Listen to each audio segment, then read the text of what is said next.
like a family tree, part of you and part of me.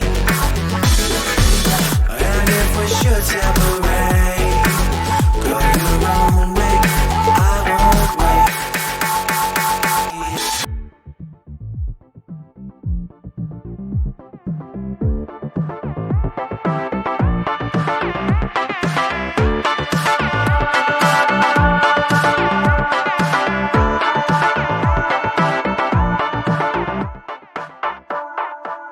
Bring the funk back.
And that is a wrap, ladies and gentlemen. That is my second ever Musky Tournament in the books.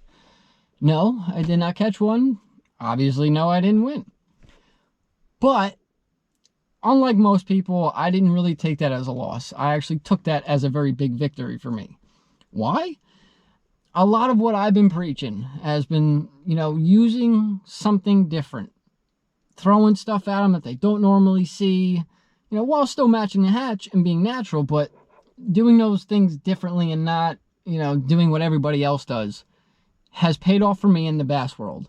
Today I watched this guy win this contest fly fishing for muskie in 50-mile-an-hour winds. What? Funny thing is, as soon as I saw him, I knew. I knew in the back of my head that that was going to be it, and look at that. That was it, and that was actually the muskie we got to see. So, for me, on the surface, it looks like a loss. Was not a loss for me, by any means. It just was a reminder to continue to do what I'm doing and not change. And a reminder that patience is the most important thing about fishing at the end of the day. But yeah, I had a blast. Huge shout out to Will for taking me out on his boat once again. Like I just told him, October, there'll be another tournament. If we can keep the tradition going, that'd be cool. But yeah, I hope you all enjoyed, and hopefully in the very near future, I'll be locking into my own muskie. All right, guys, I'll catch you later.